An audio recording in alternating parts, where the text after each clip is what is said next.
tout le monde la revoit encore. Une silhouette de feu, des yeux qui défient le monde, une robe qui claque comme une voile au vent. Angélique. La femme qui traverse les pièges, les trahisons, les prisons, les palais, et qui se relève toujours. Sauf qu'il y a une chose qu'on ne voit pas à l'écran. La minute d'après. Quand le plateau se vide. Quand la lumière se coupe. Quand la marquise disparaît et qu'il reste une femme, seule face à sa propre vie.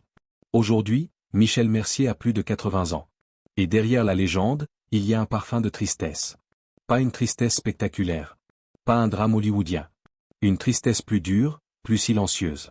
Celle qui s'installe quand vous avez été adoré par des millions, et que vous découvrez, avec le temps, que l'amour du public ne protège pas du monde réel. Alors comment une femme devenue icône du cinéma français des années 60 a pu finir avec cette sensation d'amertume, de solitude, parfois même d'injustice?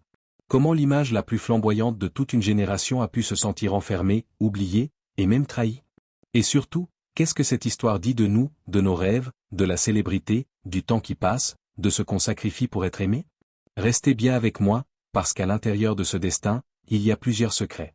Il y a l'enfance et la blessure. Il y a l'ascension et le piège doré. Il y a des coulisses qu'on n'ose pas raconter. Il y a des amours qui n'ont pas tenu. Et il y a une chute, brutale, qui a failli tout emporter. Vous allez comprendre pourquoi Michel Mercier n'a jamais seulement joué Angélique, elle l'a payé. Et si, à un moment, vous sentez que cette histoire touche quelque chose d'intime en vous, n'hésitez pas à laisser un j'aime. Pas par réflexe. Juste comme un signe. Un petit geste qui dit, je suis là, j'écoute, et je comprends. Elle s'appelle Jocelyne. Jocelyne Mercier. Elle naît à Nice, un 1er janvier. Déjà, le symbole est étrange. Commencer sa vie le jour où tout recommence pour les autres. Comme si le destin lui murmurait dès le départ, tu seras un grand chapitre. Son père est pharmacien. Sa mère est italienne. Une famille sérieuse, installée, structurée. Une maison où l'on parle d'avenir comme d'un plan, pas comme d'un rêve. Et très tôt, Jocelyne rêve d'autre chose. Pas de luxe.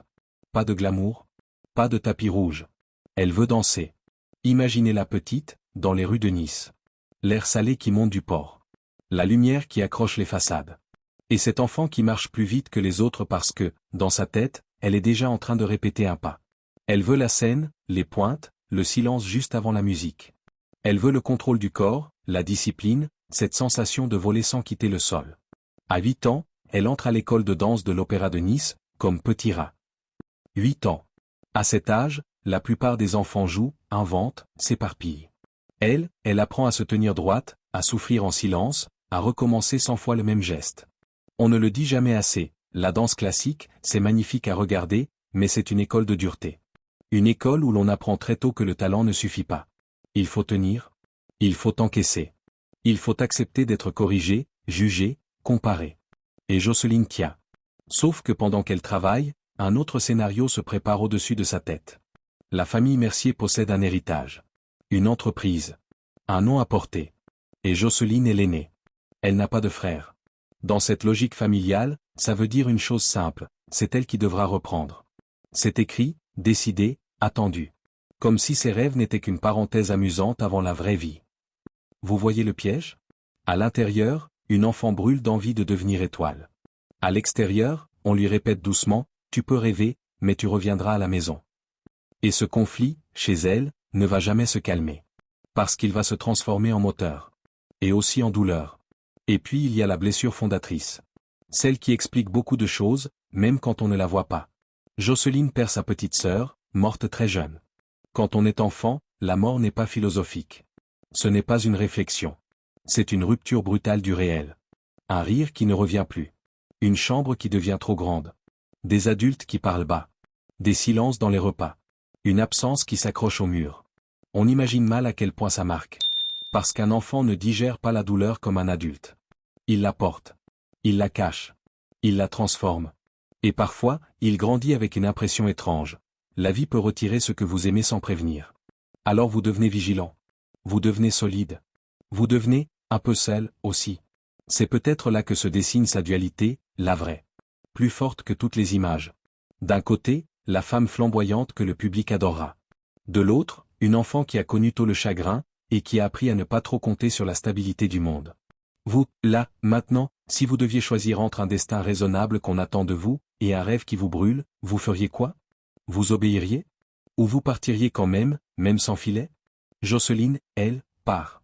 À 15 ans, elle fait ses premiers pas au cinéma, presque naturellement, comme une danseuse qu'on repère. Un rôle de jeune danseuse, à côté d'un immense nom. Ce n'est pas encore la gloire. C'est une porte qui s'entr'ouvre. À 17 ans, elle monte à Paris. Et Paris, pour une jeune fille de Nice, ce n'est pas seulement une ville. C'est une épreuve. Une ville qui vous avale si vous n'avez pas de cuir. Elle rejoint des troupes, danse, s'accroche à des spectacles. Elle travaille avec des chorégraphes, elle se produit, elle cherche sa place. Et derrière le décor, il y a les galères, les fins de mois, les compagnies qui ferment, les promesses qui s'évaporent. À un moment, une compagnie se dissout. Problème financier. Tout s'arrête. Et là, elle doit faire un choix. Soit elle rentre à Nice, la tête baissée, dans le destin qu'on avait prévu. Soit elle se réinvente. Elle choisit la réinvention. Elle étudie le théâtre. Elle se forme. Elle part même à Londres un temps. Pas comme une star en fuite. Comme une jeune femme qui cherche un souffle, un angle, une nouvelle version d'elle-même. Et puis arrive l'un de ces instants qui semblent banals, jusqu'au jour où on comprend qu'ils ont changé une vie. Noël à Nice. Une rencontre. Deux hommes du cinéma, un réalisateur, un scénariste. Il lui propose un rôle. Elle refuse d'abord. Elle dit non. Parce qu'elle se voit danseuse. Elle ne veut pas être enfermée dans une autre discipline. Elle a encore le goût des pointes et des répétitions. Mais son père, contre toute attente, l'encourage à accepter. C'est un détail important. Parce que ce père, qui représentait les attentes familiales, devient soudain celui qui dit « vas-y ». Comme s'il comprenait, enfin, que retenir sa fille serait la perdre. Elle accepte. Elle tourne. Elle entre dans le cinéma. Et c'est là que se produit le choc intime qui va la poursuivre toute sa vie. On lui impose un prénom de scène. On trouve Jocelyne trop long, trop démodé. On lui dit « tu seras Michel ». Et ce prénom, c'est celui de la petite sœur morte. Imaginez ce moment. Vous êtes en train de naître une seconde fois, professionnellement. Et on vous donne, comme identité, un souvenir douloureux. Une absence. Un prénom qui pique. Un prénom qui vous ramène, à chaque fois qu'on l'appelle, à une tombe invisible. Au début, c'est difficile. Très difficile. Mais elle encaisse. Comme la danseuse qu'elle est. Elle transforme le poids en énergie. Elle avance. Elle apprend à porter ce prénom comme on porte une armure. La carrière commence vraiment. Des petits rôles. Des films où elle apparaît, où elle intrigue. Elle croise des figures fortes, elle s'essaie à des personnages plus sombres, plus réalistes. Elle tourne avec des réalisateurs importants. Elle prouve qu'elle n'est pas seulement jolie. Qu'elle peut exister à l'écran, même dans des rôles qui ne sont pas glamour. Et très vite, un autre pays la regarde avec une fin particulière, l'Italie. L'Italie des années 60, c'est un cinéma intense, fécond, populaire. Une machine à film. Une terre où une actrice peut tourner, apprendre, s'imposer. Et Michel y trouve quelque chose de précieux, une reconnaissance de travail. Une sensation d'être actrice, vraiment, pas seulement image. Elle tourne là-bas avec des réalisateurs réputés. Elle s'inscrit dans une Europe du cinéma, entre la France et l'Italie. Et puis, au milieu de ce mouvement, arrive le rôle qui va tout dévorer. Angélique. Au départ, ce n'est qu'une proposition. Une adaptation d'une saga romanesque déjà connue. Une histoire d'aventure, d'amour, de complot, de survie. Mais quand Michel s'y plonge, elle sent immédiatement un écho. Angélique n'est pas une héroïne décorative. C'est une survivante. Une femme que la société veut réduire, et qui refuse. Elle accepte le rôle. Le premier film sort en 1964, Angélique, Marquise des Anges. Et là, tout explose. Ce qu'il faut imaginer, c'est l'impact. Les salles. Les affiches. Les photos. Le bouche à oreille. Les spectateurs qui sortent du cinéma en parlant d'elle, en prononçant Angélique comme si c'était un prénom réel, comme si elle était entrée dans la famille. Le public adore. Et très vite, la saga Angélique s'enchaîne. Merveilleuse Angélique. Angélique et le roi. Indomptable Angélique. Angélique et le sultan. 5 films, un rythme rapide, une popularité qui dépasse les frontières. Et ce succès fabrique une illusion dangereuse, l'illusion que plus vous êtes aimé, plus vous êtes protégé. En réalité, plus vous êtes aimé, plus on vous possède. Le public commence à la confondre avec le personnage. On ne dit plus Michel Mercier. On dit Angélique. Et ce glissement est terrible, parce qu'il ne vous laisse plus d'espace. Vous devenez une image fixe. Une carte postale. Une marquise éternelle. Et dans l'industrie, cette image devient une prison. On ne lui propose plus des rôles variés. On lui propose des variations du même fantasme. On la veut belle, désirée, époque, corsetée, flamboyante. On ne la veut pas vieille, pas fragile, Pas moderne, pas triste. On ne la veut pas humaine. On la veut mythique. Et pendant que le public applaudit, les coulisses, elles, sont plus sombres. Sur un tournage, il y a une hiérarchie brutale. Il y a des hommes qui décident. Des hommes qui financent. Des hommes qui autorisent. Et dans ces années-là, beaucoup pensent qu'une actrice doit tout accepter. Y compris l'inacceptable. Michel raconte un épisode, un producteur la pousse à se déshabiller. Pas pour l'histoire. Pour la domination. Pour tester ses limites. Et elle refuse. Elle menace d'appeler la police. Elle met une barrière. Ce refus, c'est du courage. Mais c'est aussi un risque. Parce que dans ce milieu, ceux qui refusent sont souvent punis. On ne vous le dit pas en face. On vous fait disparaître doucement. On vous remplace. On vous oublie. Et il y a cette scène de bain, devenue célèbre. Le public voit une séquence iconique. Ce que Michel vit, c'est un moment de tension, de pudeur, de peur de l'accident, de peur du ridicule. Elle se protège comme elle peut. Elle bricole. Et ça ne tient pas. Elle doit refaire. Elle encaisse. Elle continue. Vous voyez le paradoxe? Elle incarne à l'écran une femme libre, une femme qui se bat contre les abus, une femme qui refuse d'être un objet. Et dans la vraie vie, elle doit livrer ce combat tous les jours, en silence, face à des gens qui ont du pouvoir sur sa carrière. Si, à cet instant, vous vous dites c'est injuste, écrivez-le en commentaire. Même un seul mot. Parce que ces injustices, quand elles restent dans l'ombre, elles se répètent. Et les raconter, c'est déjà commencer à les casser. Et puis il y a l'autre désillusion, plus froide, l'argent. On imagine souvent que la star d'une saga aussi populaire est devenue riche. Très riche. Surtout avec les rediffusions, les ressorties, les ventes. Mais la réalité des contrats peut être beaucoup plus cruelle. Michel a touché des sommes qui, face au phénomène culturel, semblent dérisoires. Et si elle n'a pas fait fortune à la hauteur du mythe, c'est simple. Dans cette époque, beaucoup d'artistes étaient payés au film, sans pouvoir réel sur l'exploitation future. Résultat, le rôle de sa vie la rend célèbre, sans la sécuriser. Et ça, c'est l'une des clés de sa tristesse future. Parce que quand le cinéma vous abandonne, quand les rôles se font rares, quand le temps passe, l'argent devient une question de survie, pas de confort. Pendant que la saga Angélique cartonne, un autre conflit grandit. Un conflit invisible, la relation avec ses partenaires. À l'écran, l'histoire d'amour est mythique. Angélique et Geoffrey de Perrac. Michel Mercier et Robert Hossein. Une alchimie qui fait rêver. Mais hors caméra, la relation est tendue. Il y a des rancœurs. Michel dira plus tard qu'elle a eu le sentiment de l'avoir aidé, soutenu, et qu'il ne lui a jamais rendu. Pire, qu'il a contribué, d'une certaine manière, à la fragiliser dans le milieu. Et un jour, elle apprend qu'une adaptation scénique d'Angélique se prépare, sans elle. Pour elle, c'est un choc. Parce que c'est comme si on arrachait son visage à la légende. Comme si on disait, merci pour le mythe, maintenant on continue sans toi. Elle entamera même des démarches juridiques liées au droit autour de la saga. Et là encore, l'amertume monte. Parce qu'elle se heurte à une peur typique du milieu, la peur de se fâcher avec les producteurs. On lui répond, en substance, que réclamer ses droits, c'est risquer d'être blacklisté. Même à un âge avancé, même après une carrière. Vous imaginez ce système? Un monde, même après avoir donné un personnage au patrimoine populaire, vous devez encore vous battre pour une considération élémentaire. Ce n'est pas seulement humiliant. C'est épuisant. Et pendant que ces tensions existent, une autre polémique traverse les décennies. Les critiques de l'autrice des romans, déçues par l'adaptation. On reproche au film d'avoir simplifié, réduit, parfois déformé l'esprit de l'œuvre. On parle d'une Angélique moins complexe, plus caricaturale. Ce débat, en lui-même, est intéressant, mais pour Michel, il a un effet cruel. On critique la saga qui l'a rendue célèbre, mais c'est elle qui reste le visage exposé. Elle prend les coups, même quand les décisions viennent d'ailleurs. Et là, la question centrale revient, comme une aiguille. Comment faire carrière après avoir été un mythe? Michel essaie. Vraiment. Elle tourne encore. Elle refuse d'être seulement Angélique. Elle cherche des rôles différents. Elle tente de se renouveler. Elle passe par des projets en France, en Italie. Elle essaie même, à un moment, de chanter.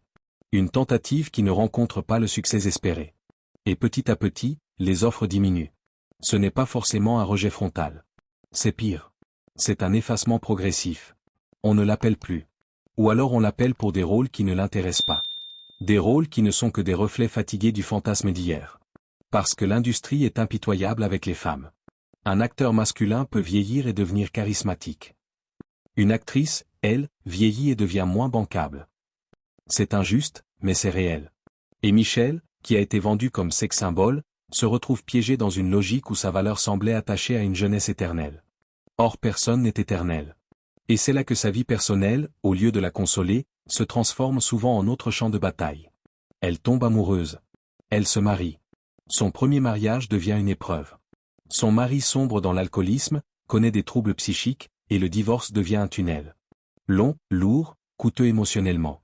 Pendant ce temps, elle doit rester l'icône en public. Continuer à sourire. Continuer à poser. Continuer à être désiré. Vous avez déjà essayé de sourire quand vous avez mal? Pas un sourire poli. Un vrai sourire, celui qu'on attend de vous, celui qu'on exige. C'est épuisant. Et elle le fait pendant des années. Et puis il y a cet épisode presque irréel. On lui propose un mariage prestigieux, un mariage de conte, un mariage qui aurait fait exploser les journaux. Un homme puissant, fasciné par elle, tente de la séduire avec des cadeaux somptueux. Et elle refuse. Elle refuse parce qu'elle ne veut pas d'un mariage sans amour. Ce refus dit beaucoup sur elle. Derrière l'image de la femme fatale, il y a une romantique. Quelqu'un qui cherche quelque chose de vrai. Quelqu'un qui ne veut pas se vendre. Et dans un monde où tout le monde veut acheter votre image, refuser, c'est un acte de résistance. Elle se marie une seconde fois. Elle part à l'étranger, tente de se réinventer, même du côté d'Hollywood. Mais Hollywood n'est pas un refuge. C'est une autre machine, encore plus dure, encore plus cynique, où une actrice étrangère déjà typée par une saga historique n'a pas forcément l'espace qu'elle imagine. Elle revient. Divorce. Nouvelle fatigue. Et avec les années, les histoires d'amour semblent se casser sur le même mur, l'écart entre l'image et l'humain. Parce qu'on n'aime pas Michel facilement. On aime Angélique. Et ce n'est pas la même chose. Si vous êtes encore là, et si vous sentez que cette histoire a une profondeur qu'on ne raconte jamais dans les magazines, abonnez-vous. Pas pour suivre une chaîne. Pour ne pas laisser ces vies disparaître sous les clichés. Parce que derrière chaque star, il y a une personne. Et parfois, cette personne n'a plus beaucoup de voix. Et justement, le moment où tout bascule vraiment, le moment où la tristesse devient plus qu'un mot, arrive plus tard. Michel n'est pas seulement confrontée au manque de rôle. Elle va être confrontée à une trahison intime et financière. Dans les années 90, elle rencontre un homme plus jeune. Charmant. Persuasif. Il parle de projet. Il lui propose de créer une maison d'édition. L'idée est belle, publier ses mémoires, raconter sa vérité, garder une trace, peut-être aussi sécuriser un avenir. Elle accepte. Elle fait confiance. Et là, le piège se referme. Cet homme est un escroc. Il détourne de l'argent. Il falsifie. Il profite d'elle. Et quand elle comprend, il est déjà parti. Il fuit à l'étranger. Il disparaît. Le chiffre fait mal. Très mal. Parce que ce n'est pas une petite arnaque. C'est une somme énorme. De quoi vous ruiner. De quoi vous obliger à vendre. À renoncer. À regarder vos biens, vos souvenirs, vos bijoux, vos objets, partir un à un. Et le plus cruel, c'est ce contraste. Pendant que le public imagine qu'elle vit dans le confort d'une légende, elle confesse qu'elle est ruinée. Qu'elle doit vendre une partie de ses tableaux, ses meubles, ses bijoux, et même des vêtements portés à l'écran, ces reliques de la saga Angélique, comme si sa propre légende devenait une monnaie de secours. C'est une image terrible. La marquise obligée de vendre ses robes. Vous imaginez ce que ça fait, psychologiquement? Vous vous êtes battu toute votre vie pour ne pas être un objet. Et à la fin, vous êtes forcé de vendre les objets de votre personnage pour survivre. C'est là que le destin de Michel Mercier devient tragiquement moderne. Parce qu'on vit dans un monde où l'image peut être immense, et la protection minuscule. Un monde où vous pouvez être adoré, et vulnérable. Un monde où la confiance peut vous coûter tout ce que vous avez. Et si cette partie de l'histoire vous serre la gorge, laissez un j'aime maintenant. Pas parce qu'on vous l'a demandé. Parce que c'est un réflexe humain, quand quelqu'un chute, on tend la main comme on peut. Et parfois, un simple j'ai entendu compte plus qu'on ne croit. Après cette affaire, les années passent. Michel vit plus discrètement, notamment sur la Côte d'Azur. Et paradoxalement, c'est dans cette période plus silencieuse que le monde recommence à la célébrer, mais d'une manière étrange. On lui rend hommage. On la met à l'honneur. On fait des cérémonies. On lui donne des distinctions. On prononce son nom comme un symbole du cinéma français, comme une partie du patrimoine. Sauf que la reconnaissance tardive a un goût particulier. Parce qu'elle arrive après les blessures. Et pendant que l'on applaudit, il y a le corps qui fatigue. Michel affronte la maladie. Un cancer de la peau. Une annonce qui fige l'air. Elle raconte qu'elle a tenu, qu'elle a été stoïque. Ce mot-là, chez elle, n'est pas une pause. C'est un mécanisme de survie. La danseuse en elle a appris à ne pas s'écrouler devant les autres. Et puis viennent les accidents. Les chutes. Les fractures. L'hôpital. La rééducation. Des mois où marcher devient un combat. Et là encore, ce contraste est cruel. La femme qu'on a connue galopant à cheval, fuyant des ennemis, escaladant des destins impossibles, lutte désormais pour se déplacer dans son propre appartement. Elle garde de l'humour. Elle lâche des phrases qui font sourire, même dans la douleur. Comme si l'ironie était sa dernière arme. Mais l'épreuve est réelle. Longue, difficile. Et dans ces moments-là, vous découvrez une vérité que la célébrité ne peut pas masquer. Quand la santé vous lâche, il ne reste que l'humain. Et cet humain, Michel Mercier le montre parfois, sans phare, quand elle parle du temps qui passe. Elle dit s'ennuyer. Elle dit regarder le temps passer avec horreur. C'est une phrase brutale, parce qu'elle est universelle. On a tous connu, un jour, cette sensation que les jours s'échappent, que les portes se ferment, que le monde avance sans nous. Sauf que chez elle, cette sensation est renforcée par l'oubli du milieu. Le cinéma, après l'avoir porté en étendard, l'a rarement protégé. Et ça laisse une trace. Alors on pourrait se dire, d'accord, c'est triste. Mais ce serait trop simple. Parce qu'il y a une autre dimension, plus grande. Une dimension presque philosophique. Michel Mercier incarne la question suivante. Qu'est-ce qu'une femme devient quand on la transforme en fantasme? Dans les années 60, on la désigne comme sex symbole. Une beauté qui fascine. Une image qui vend. Une icône. Mais une icône, ça ne vieillit pas. Ça ne tombe pas malade. Ça ne pleure pas. Ça n'a pas de facture. Ça n'a pas de moment de solitude.